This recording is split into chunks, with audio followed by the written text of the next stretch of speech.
My name is Richard August, and I'll be your host.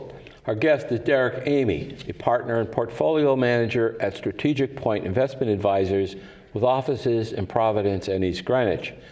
In the spirit of full disclosure, I will say that Derek is indeed my investment advisor. Welcome to State of the State. Thanks for having me, Dick.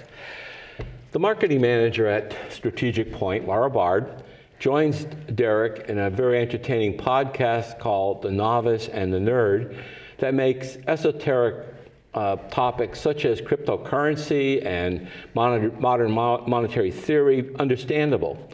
Recently, they did a two-part session on inflation, which is on a lot of minds, especially those of us who are retired. Mr. Armey, let's begin by defining inflation. Yeah, so I think the simplest phrase that many of us know is too much money chasing too few goods. And why you're hearing about it a lot now is because both of those things could be potentially happening as we sit here. You know, the federal government sending out stimulus checks so people have more money, or at least it's an excess of what they consider to be free money. And at the same time, too few goods. We've seen bottlenecks on the manufacturing side around the world, causing there to be a limited supply of different things. Semiconductors, for one, right now is hurting the auto sales industry. So people have a little bit excess cash, willing to pay for something if they want it now, and at the same time, the supply is not there. So essentially what people end up doing is paying more money for the same goods and services that they have in the past. It could be either because of increased demand or a reduction in supply. Yeah, and I think what's going on right now is you're actually seeing both of those things in certain cases. Yeah. And keep in mind, inflation is not, umbrella salesmen raising the rates because of the cost of umbrella because it's raining out. When we're talking about inflation and when economists are talking about it and when investors are thinking about it, it's prolonged cost increase for the same services, the same goods over a long period of time, not just because there happens to be some sort of short-term issue. And I think that's what people are trying to figure out right now. Is this going to continue on and on and on? Well, we're all well aware, if we go to grocery shopping, that those prices are going up, and the price of gasoline at the pump is certainly getting up. Well, it's actually over $3 a gallon for regular at some places, and I guess the way when we say inflation, the way it's usually measured is by something called the Consumer Price Index, or CPI. Can you tell us, what is the CPI that we're always talking about or looking at? Yeah, so the federal government has a very difficult job of trying to figure out what the rate of inflation is. And so CPI is basically a measurement of a basket of goods that they try to remain consistent over a prolonged period of time to basically say, okay, did these 50 items cost more or less a year ago, 3 years ago, 5 years ago? The challenge with that is technology moves along, and things like beepers don't exist anymore. So if beepers were part of the CPI basket 20 years ago, they've been replaced. And so some things are harder to calculate, whether or not, think about the iPhone, the first one versus the version they have out now. The technological advances that are in that phone are much better than the first version, but the price has gone up. Well, is that because you have more features, or is it because of inflation? It gets really hard. But I will interject one thing, and let's just also be honest. This is somewhat of a generational issue here. Not too many people who grew up in the United States under the age of 60 really knows what inflation is. So this is a boogeyman that you've been afraid of, and your generation rightly should be afraid of when you go back to things. I believe CPI was running at 6% in the beginning of the 70s and peaked at 13%. My generation, and I'm one of the Generation X, and the younger generations behind me, it's just like being afraid of Jaws, right? I mean, the movie was scary to your generation, but by the time my generation watched it, it wasn't as scary. And so I think there's also some of that going on at the present moment. Yeah, but your generation now watches Shark Week on Discovery Channel. So I'm not saying sharks aren't scary, and I'm not saying inflation isn't scary, but the reality is for 30 or 40 years in this country, we've been blessed. And I would actually, just to divert the conversation for 1 second, people in Rhode Island who are watching this, like my mother, who's been retired from the state of North Kingstown after 30 years, she's been lucky that her pension from the state, that the purchasing power really hasn't been eroded too much. And I think some of our elected officials are just as lucky that there hasn't been that sort of traditional inflation of 3 or 4%, because people like my mom would start to see, hey, wait a minute, my pension isn't going as far as it may have 5 or 6 years ago. Your firm sends out a weekly email newsletter, and I noticed today it said that the consumer price index has increased 5% over the last 12 months. And that's a little bit of concern, because that's running a little bit higher than what, let's call them, the economic experts would like. They were saying maybe 3% is good, but now it looks like it's more than that. Yeah, so I actually wrote a blog sometime in February trying to let our clients and let people know who read the blog, and it is free for anyone who wants to go to strategicpoint.com. But I was writing it in February saying, hey, we know that CPI is going to come in hotter. Why? Well, in the throes of COVID, that basket of goods went down dramatically. Price of gas, as you already talked about, hit $1.40. When, even if we weren't experiencing inflation today, but you just reverted back to the traditional costs of things pre-COVID, that in itself can be looked at as inflationary. So of the 5% CPI basket growth, they think about 3% of that is just this base effects, this year-over-year growth of things getting back to where they were prior to COVID. And that part is okay. It's the extra 2% that's obviously more troubling. Now, the main reason inflation is in the news, I think, is that a lot of people are worried about the spending spree the government is on, and the national debt is approaching $30 trillion, which some economists believe is unsustainable and too high in relation to the gross domestic product. First of all, Derek, what is the gross domestic product, or GDP? It's just the value of all the goods and services that we produce as a country in the aggregate. There's been economists who try to come up with a steadfast rule of, well, this is the line, then you shall not cross, and then as soon as you do that, things just start to break down. Confidence in the currency breaks down, confidence in the country's ability to pay you back. And we've seen that in some emerging countries in the past, but there is no perfect formula for what the United States is going through. And we're not alone. Japan is purchasing a lot of their own government bonds in order to try to solve for what's going on with COVID and support their own economies. But when you say some people are worried that the debt to GDP ratio is getting too high, yes, I think a lot of people do, but there's no steadfast rule where it's like, if you step over this line, we're on a slippery slope to something far more problematic. We don't know that. It's kind of like, I remember many years ago, I got to drive a race car, and somebody said, how fast can I go? And the person said, as fast as your capabilities, but you won't know where that edge is until you exceed your capabilities and you crash. Go off the track, yeah. Yeah, and I don't, not to be glib, but it's sort of that same thing where, I think the United States continues to benefit from the fact that there's not a lack of confidence in our ability to repay this debt back, that it is being, we're issuing debt to solve for the deficit, and it continues to grow. And where's that line where we step over it? I'm not sure, and I don't think anyone who tries to tell you they know where that line is not being factual, because no one knows. Now, President Biden wants to spend another $4 trillion over and above what the current budget is on something that progressives are calling infrastructure, which includes, in addition to the roads, bridges, airports, the things that we normally call infrastructure, some other things like internet access and so forth. But $4 trillion more, and then socialist Senator Bernie Sanders says, oh no, we need to spend $6 trillion more, and I think he's ahead of the Senate Finance Committee this time around. But taxes are not being increased, so the spending is being funded largely by the Treasury printing money and the Federal Reserve creating money. So does inflating the supply of money always lead to inflation? So that is a common theory that we can look back into 2008 and show that it doesn't always necessarily lead to it. If clients, or if anyone's asking, what's different this time, in many ways it's not. It's just we're doing it to the extra zero and a few extra commas. But you think of high school buddies, your parents go away and you throw a party and nothing bad happens, so the next time you invite 20 friends or 30 friends or 40 friends. It doesn't mean that you're going to be able to control the situation. What does that have to do? Why am I bringing up that analogy? In 2008, the federal government did quantitative easing 1, quantitative easing 2, and the boogeyman of inflation never appeared. And we're retesting that theory, but to a far greater scale.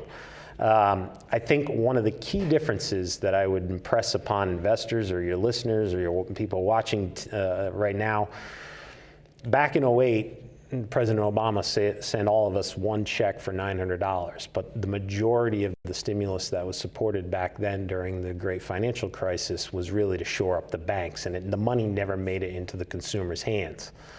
This time around, they realized, hey, we got to give some people the money, and there's valid reasons, right? We had to shut the economy down, and people needed money in order to survive.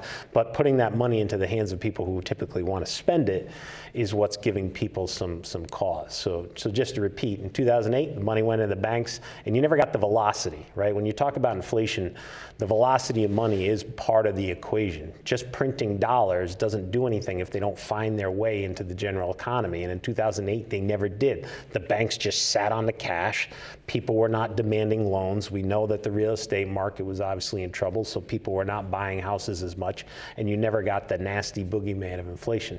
This situation, from as we're sitting here in July of 2021, appears to be vastly different, and obviously the housing market is a pinpoint for many of us, knowing that things are a little different this time.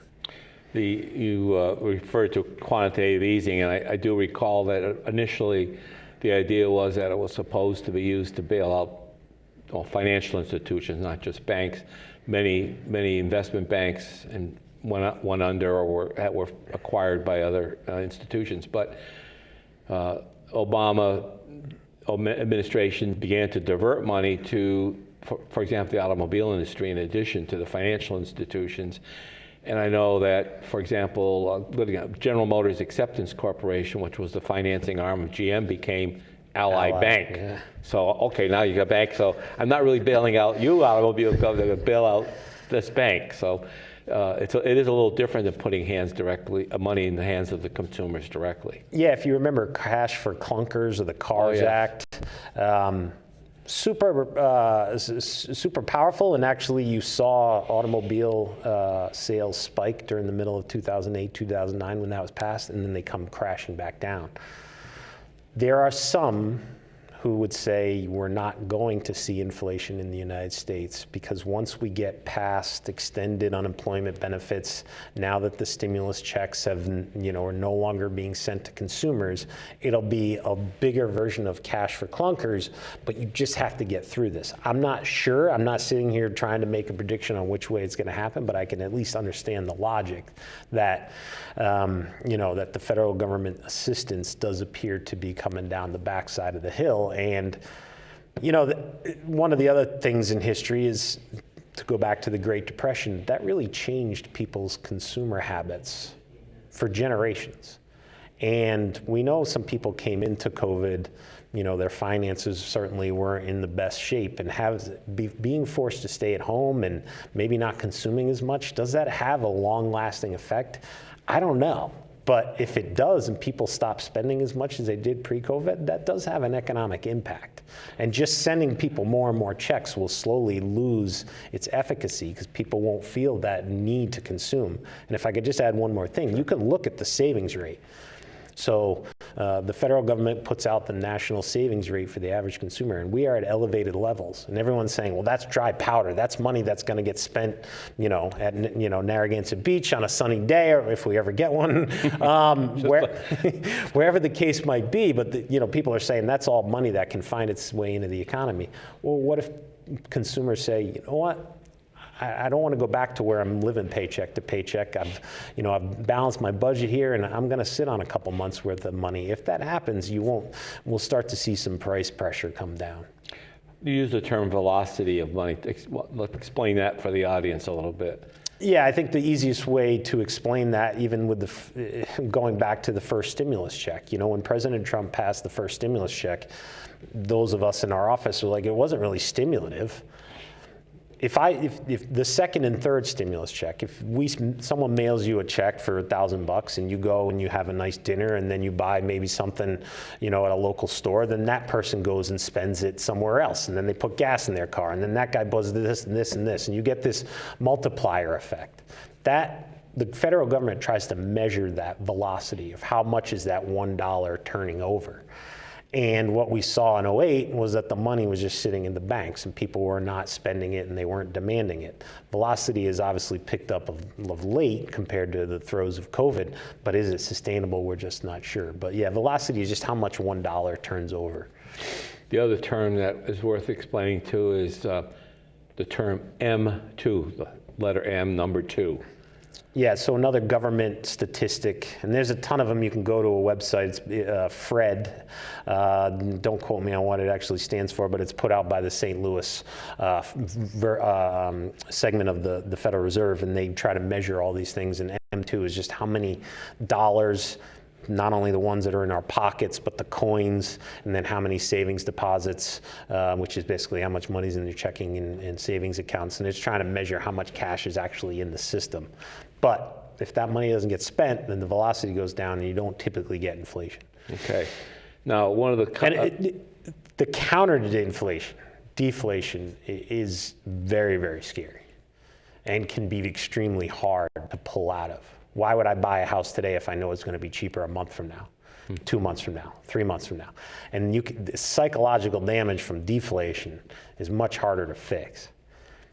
Your viewers may not like this, but inflation can be curbed. Paul Volcker did show us when he was the Fed chairman many years ago how you fix inflation. It's by causing a recession, because that causes demand to go down dramatically. Now, I'm not saying that's what we want to do, and I'm not saying that's where we're headed towards, but there are people who think it's far easier to stop that as opposed to a deflationary spiral where how do you change the psychological damage of people not wanting to buy anything?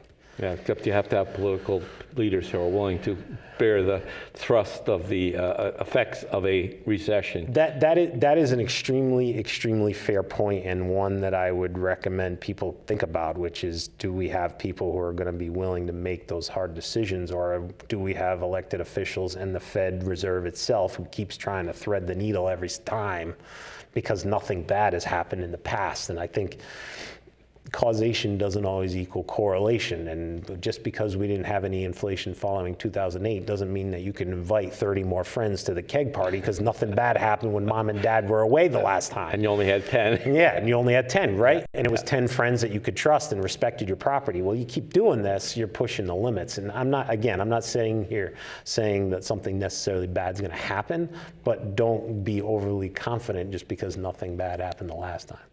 Now, one of the comments that you made in the podcast that I found very interesting, you said, and I quote, "Amazon is a tremendously deflationary company." What did you mean by that? So there are some deflationary forces that we're sitting here experiencing, both as Rhode Islanders and as Americans and around the globe. And technology in and of itself is a deflationary force. The fact that you and I, before this show is over, could order something and have it be on our footsteps tomorrow, and the technology that has gone into that, and the amount of automation that needs to be in place in order to provide whatever knickknack you decided to buy off of Amazon. Technology is deflationary. The internet is probably the most deflationary invention of mankind. I can remember as a kid, if you wanted to go buy a TV, you had to go to Lechmere and maybe 1 or 2 places, and they were probably all going to be very same. Now you can go into Best Buy, you got your phone, you can look exactly where everyone's selling them online. Competition drives prices down, and technologically, think about manufacturing. A business that needed to hire 100 people, if you get some robots in there and you find some more ways to increase productivity, now you don't need as many people. Technology is a tremendously powerful deflationary invention. So are demographics. Older generations As we get older, we tend to consume less. We're certainly not producing as much because we're not in the working force. And we've had my generation is much smaller than yours. The one behind me, the millennials, is much bigger than both of us. And I think that does factor in a little bit to what's going on in the housing market. But to get back to your original statement, Amazon and the internet in and of themselves are deflationary, and so are demographics. There's a belief that debt in and of itself is a deflationary force. And for example, President Biden has said that student debt should be eliminated so millennials can spend more, thereby increasing economic growth. Is he right? Is debt in and of itself a deflationary force? Well, I think at the high level, yes, but let me back end into it. So not all debt is necessarily bad. I think, one of the fallouts even of 2008 was that I think some people feel like debt, all of it is horrible and you should do whatever you can to avoid it. Anyone who's got a mortgage at 3% and is paying extra on that, maybe not the ideal place for you to park your money. There may be better places you can put it. But running up $10,000 of credit card debt, having a blast on Block Island is much different than spending $10,000 to do improvements around your house, which ultimately may increase the value of your home. So getting back to your original statement, no, not all versions of debt is deflationary. Some of them actually increase your assets. What they're talking about, if you think about your own house, in your household, if you do have a mortgage, if suddenly your mortgage payment doubled through no fault of your own, well, that's money that can't be spent somewhere else. And so when he's talking about eliminating student loan debt, he's arguing all that money is doing, that they're paying towards the student loans, is going to shore up the banks, which we've already established are pretty well, been reboosted after 2008. And if you eliminated it, those kids could have money to go spend somewhere else. On Block Island. And young adults being young adults, they're probably going to go and spend it as opposed to older generations who may put it into their bank account. The amount of we have clients as young as 30 and clients as old as the 90s. And some of our older clients were saying, why am I getting the stimulus check? I don't need it. What am I going to do with it? There's a situation where from Biden, I'm not saying he's right or wrong, but if you eliminate student loan debt, kids are going to spend that money. They're going to spend it somewhere. So he's right, but I would also argue not all debt is deflationary. Let's talk about some hedges against inflation. Are stocks a good hedge against inflation? Yeah, they can be, over prolonged periods of time, and there are certain sectors of the economy. So there's generally 11 sectors in the S&P 500, and some of those are going to traditionally do better than others. Oil, for example, energy stocks are typically seen as a good hedge because energy tends to do well, and oil prices, as we've already established, are going up. Other sectors of the economy, like real estate investment trusts, which are heavily, the Province Place malls owned by a REIT, a real estate investment trust. They have the ability to pass on higher costs of leases and rentals, and so that should turn into higher earnings for you. But not all sectors of the economy have the ability to pass on those greater costs.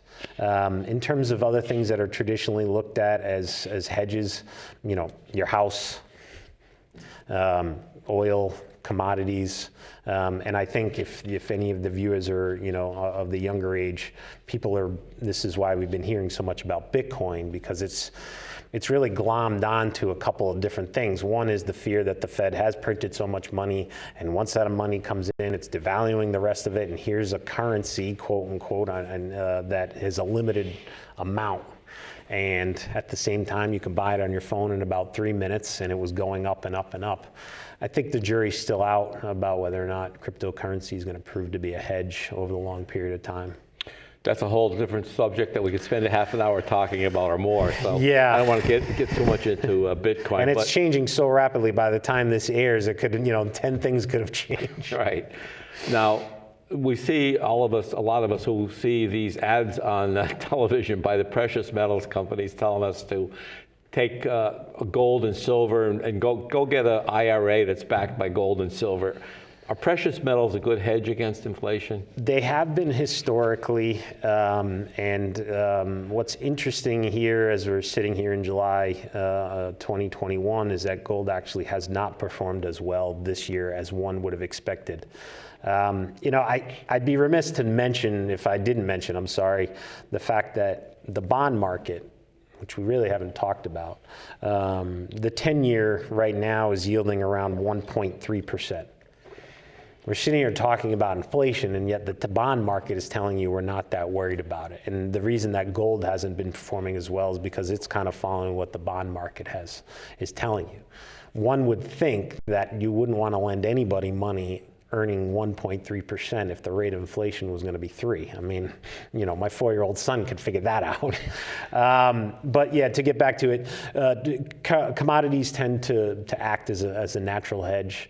I think if any of your people listening right now and you're trying to look at your retirement assets, you really want to even identify the things that are not a great hedge. Such as? Cash. And let's not, mince words. The Fed is trying to push people out of cash. That is not their first stated goal, but by keeping rates low, it is forcing people to do something with that money. Now, they want you to go spend it, but a lot of people who have that kind of, let's say, $100,000, $200,000 cash, didn't get that by being frivolous. Mm-hmm. So those people are then saying, well, I got to do something with this. Maybe I'll go invest it. Maybe I'll loan it to somebody. Maybe I'll do something. That is absolutely an intended goal of the Federal Reserve. The other interesting hedge that you hear about now is collectibles. And I heard just this morning that last week, vintage video games sold at auction for 6 figures. And a Super Mario in its original packaging sold for $1.6 million. What about collectibles as a hedge? I will be honest, that portion of the world from an investing standpoint is very confusing to me. Okay. I watch Barrett Jackson where they're auctioning off these cars, and I can see why they're expensive. One of a kind, two of a kind. We're not making 67 Corvettes anymore, and they're beautiful to look at. But it feels like some of these people buy these things and they never even drive them. So they just put them back in a box and put them in storage somewhere. Can they be a hedge? Of course. Things that are in scarcity are considered, for whatever reason, to have some value. And people are looking, as you're talking about, for other places to invest beyond the traditional measures. And cryptocurrencies have certainly benefited from that. And baseball cards, I have friends who are telling me that baseball cards are just going through the roof, because I think people are looking for alternative places to invest some of their savings so that when inflation appears, they're hedged against it. When we're going back to a minute to mortgages and so forth, if I have a mortgage that is at let's say an interest rate of 2%, just for the sake of argument, and inflation takes off, I am better off being the borrower than the lender. We got about a minute left for that answer. Yeah, no, I mean, this is, my wife and I refinanced last year, and I tried to get her to let me borrow as much as they were dumb enough to lend me, but cooler heads prevailed. Yeah, would I want to pay, let's say your mortgage is $1,000 a month. If inflation comes along and runs pretty hot for 3 or 4 years, well, that $1,000 that you're paying them back is not as valuable. Right. And as long as your wages keep up with the rate of inflation, then you're actually a little bit better off. And so that's why I was saying earlier, sort of stealing from something else that we were talking about, maybe putting more money towards your mortgage at such low rates is not a smart thing, especially if you think inflation is going to appear. Well, I have other areas here that I like to talk about. I'll have to come back. You'll have to come back, and I'd love to have you bring your sidekick, Laura Bard, in. I've told you that before. I think you two have a great chemistry and interaction, and there's so many other areas as we go forward in this political climate that I think we could talk about. So thank you very much for joining us, and we hope our audience will join us for future editions of State of the State. My name is